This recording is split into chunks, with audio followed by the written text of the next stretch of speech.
Hello friends, ফিরে এলাম আরেকটি নতুন ইন্টারেস্টিং ভিডিও নিয়ে। তো সবাই কেমন আছেন জানাবেন। আমরা খুব ভালো আছি, সুস্থ আছি। এই ভিডিওটি দিদি বাড়ি ঘুরতে যাওয়ার ভিডিও। তো এইখানে দিদি আমাদেরকে জিজ্ঞাসা করছিল যে একটা মোটরসাইকেলে 5 জন এলে কী করে। 5 জন ছিল আমি, আমার বোন, দিদির মেয়ে, আমার ছেলে আর আমার বর। তো চলুন দিদি বাড়ির ভিডিও আজকে আপনাদের সঙ্গে শেয়ার করি। বাবা বাড়ির ভিডিওতে আপনারা অনেক ভালোবাসা দিয়েছেন, এবার দিদির বাড়ির পালা।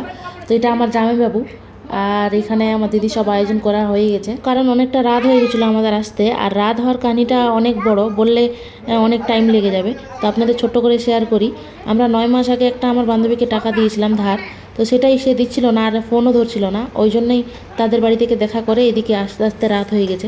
তাই টিফিন দিদি আগেভাগেই রেডি করে রেখেছিল, আর আমরা আসা মাত্র হাত মুখ ধুয়ে আমাদের খেতে দিয়ে দিল।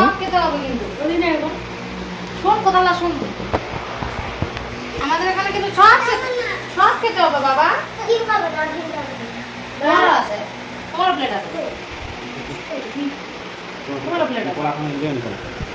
কলা খানা ওই সব খাও। হ্যাঁ, নষ্ট করবে না কিন্তু। আমার ছেলেকে পুরো একটা গোটা প্লেট দিয়ে আবার বলছে নষ্ট করবে না, কিন্তু এতগুলো ওই খেতে পারে নাকি। আমাদের মতোই ওর প্লেটও সাজিয়ে দিয়েছে ওর বড় মাম্মাম। আর এটা আমার ছেলের ছোটো মাম্মাম, মানে আমার ছোটো বোন। তো এখনও ছোট ছোট ভাবটা যায়নি ওর, সব কিছুতে চেস করে খাওয়া। তো তার জন্য ডিম আমরা চেস করে নিলাম। আর এরপরে আমার দিদি এত কিছু করার পরেও আবার মিষ্টি দিয়ে দিচ্ছে। আমরা এই মিষ্টিটা নিয়ে গেছিলাম। কই তোমার ল্যাংচা দেখাও। ওটা আন্ডা ল্যাংচা নাকি? তোরটা খাই দিল আমার ল্যাংচা। কত বদমাস দেখুন না, নিজের মিষ্টিটা খেয়ে নিয়ে আবার আমার মিষ্টিটা নেওয়ার জন্য কেমন করছে। এত খাই তবুও হয় না, মানে যতই দাও পোষায় আর না। আয়ান এদিকে আসো, বসো। খাবে তুমি? দিদি কার্টুন দেখতে খাচ্ছে, তুমিও কার্টুন দেখবার খাবে। কি খাবে? আঙ্গুর? তেঙ্গে নাচো দিন।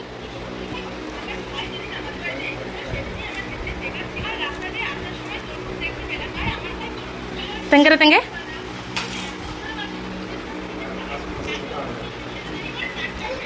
সবার টিফিন খাওয়া শেষ না হতে হতে আবার ডিনারের সময় হয়ে গেছে। তো সবাই ড্রেস চেঞ্জ করে নিয়েছি, আর ছেলে আর দিদির মেয়ে খুব দুমদুম করে মারামারি করছিল।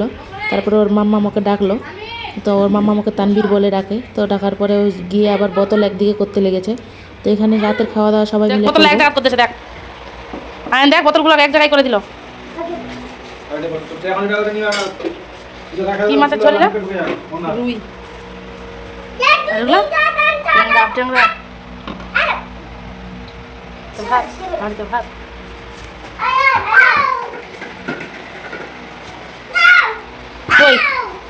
কই কে হয় তোমার? শালি না বোন? কে হয়? হ্যাঁ, শালি। তো একটু কাজে বসো। শালি তো একটু কাজে বসো। এখানে আমি একটু বর্মশাইয়ের সঙ্গে মজা করছিলাম, কিন্তু ওই লজ্জা পেয়ে উঠে চলে গেল। তো চলুন এবার আমি আপনাদেরকে আমার দিদির ঘরটা শেয়ার করি। তো যখন আমরা দিদিকে বিয়ে দিয়েছিলাম তখন এই ঘরটা দিদি পেয়েছিল।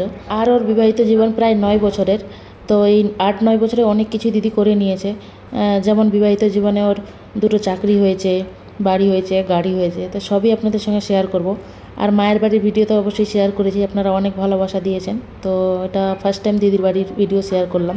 গত 4 বছর ধরে আসা হয়নি, তাই অনেক কিছু চেঞ্জ হয়ে গেছে, অনেক কিছু নতুন হয়েছে। তো তাই ভালো লাগছে, তাই আপনাদের সঙ্গে শেয়ার করলাম। তো চলুন এবার খাওয়া দাওয়াটা করে নেওয়া যাক। আমার দাদা থালা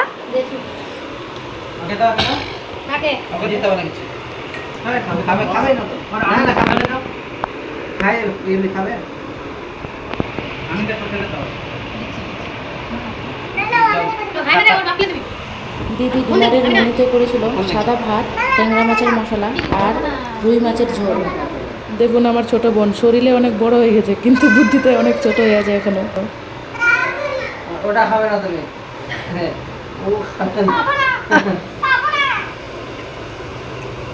তুমি না বাবা, কিছু নিবে না? ওকে এই মাছটা খাবে ওখান থেকে। ও খাবে নাকি? এরা অর্ধেকও খাবে না। আচ্ছা, ঝোল আছে তো, আমি খেয়ে নেবো। আমি কিছু কিছু ক্লিপ এডিটিং করে আমার নিজের ভয়েস দিয়েছি, আর কিছু কিছু ক্লিপে একদমই ভয়েস দেইনি, নর্মাল সাউন্ডে ছেড়ে দিয়েছি। কেননা এখন তো ব্যাঙ্গালোরে চলে এসেছি, তো এইসব পুরোনো ভিডিও দেখছি আর মন ভালো রাখছি, আর ভালো লাগছে দেখতে। ওই জন্যই সবটাতে আমার ভয়েস দেইনি। আমার ভয়েস সবটাতে দিলে হয়তো স্মৃতিগুলো মনে থাকতো না, আর আমরা চলে এসেছি এখন উপরে। তো ওরা 2 বোন মিলে বিছানা করছে আর আমি একটু আপনাদের ঘুরিয়ে ঘুরিয়ে দেখাচ্ছি। তো এখানে একটা বেডরুম আছে, একটা বড় করে হলরুম আছে, আর হ্যাঁ ছোট্ট করে একটা বেলকনি করা আছে যেখানে জামা কাপড় শুকানো হয়। আর তার মধ্যে একটা দিদির প্ল্যান অনুযায়ী ছোট্ট করে কিচেন করে রেখেছে। আর এইখানে উপরে তো ওরা এখন ব্যবহার করে না, কারণ দিদির মেয়ে অনেকটা ছোট, আর সঙ্গে একটা ছোট্ট অ্যাটাচ বাথরুম রেখেছে, কেননা রাতের বেলা যেন নিচে না যেতে হয়। কিন্তু ওরা এখন পর্যন্ত ইউজ করে না, কারণ বাড়িতে 3টে মাত্র মানুষ আর সবাই কর্মক্ষেত্রে সারাদিন বাইরেই থাকতে হয় ওদেরকে। দিদি যেমন ওর চাকরিতে যায়, জামাইদাও চাকরিতে যায়, আর দিদির মেয়ে তো স্কুলে। দিদির মেয়ে একটু বড় হলে তখন হয়তো সেপারেট রুমে থাকতে লাগবে, তখন ওদের ইউজ হবে প্রতিদিন। আর এখন তো শুধু আত্মীয় স্বজনের জন্য ইউজ হয়। তো ওরা সবাই বিছানা করছে আর আমি এখানে ভিডিও করছি। পরের দিন সকালে আবার দিদি টিফিন সাজিয়ে দিয়েছে। তো টিফিনের মধ্যে ছিল ডিম, খেজুর, আঙ্গুর, বিস্কিট, চানাচুর আর চা। তো ছেলেকেও একটা পুরো প্লেট দিয়ে দিয়েছে। বাবার বাড়ি আসার তাড়াতে ভিডিও ক্লিপ নিতেই ভুলে গেছি। তো ওই টিফিন শেষ করে আমাদেরকে ঘুগনি মুড়ি দিয়ে দিয়েছিল। তো সেই ঘুগনি মুড়ি খেয়ে আমরাও তাড়াতাড়ি বেরিয়ে গেছি। আর দিদিও ওর কাজে যেতে হতো, তো ওইও গেছে। বুনুকে টিউশনে ছেড়ে এসেছিলো হাজব্যান্ড। তাড়াহুড়োর আর একটা কারণ হলো যে বান্ধবীটার বাড়ি কালকে রাতে ঢুকেছিলাম টাকা নেওয়ার জন্য। 9 মাস আগে টাকা ধার নিয়ে দিচ্ছিল না, ফোনও ধরছিল না, বলেছিলাম তো আপনাদের ভিডিও শুরুতেই। সেই বান্ধবী আবার বলেছে আজকে 11টার দিকে টাকা দেবে। তো 10টার দিকে আমাকে আমার একটা ব্যাংকে যেতে হবে, সেই ব্যাংকের কাজের জন্যই আমাদের আসা ব্যাঙ্গালোর থেকে ওয়েস্ট বেঙ্গলে। তারপরে ব্যাংকের কাজ শেষ করে সেই বান্ধবীর বাড়ি গিয়ে টাকাটা তুলবো, না তুললে আবার পাবো না, কারণ ব্যাঙ্গালোরে চলে গেলে আবার ওই ফোন ধরবে না। তো এরকম বন্ধুবান্ধব যেন কারো লাইফে না আসে। আমি ভাবিনি এরকম আমার সঙ্গে হবে, কারণ আমাদের বন্ধুত্ব ভালো ছিল, তারপরেও এরকম হয়ে গেল সম্পর্ক। নিজের টাকা দিয়ে নিজেকেই ভিখারির মতো চাইতে যেতে হচ্ছে। মানুষ বোঝে না, টাকা নেওয়ার সময় অনেক রকম কথা বলে টাকাটা নেয় বিপদ আপদ দেখিয়ে, কিন্তু যখন শোধ করার পালা আসে তখন যার টাকা তাকে চেয়ে চেয়ে ভিখারি ফিল করিয়ে দেয়। ভুল তো মানুষের কাছেই হয়, তাই আমার কাছেও হয়ে গেছে। তাই এইসব কথা আর আলোচনা করতে চাই না।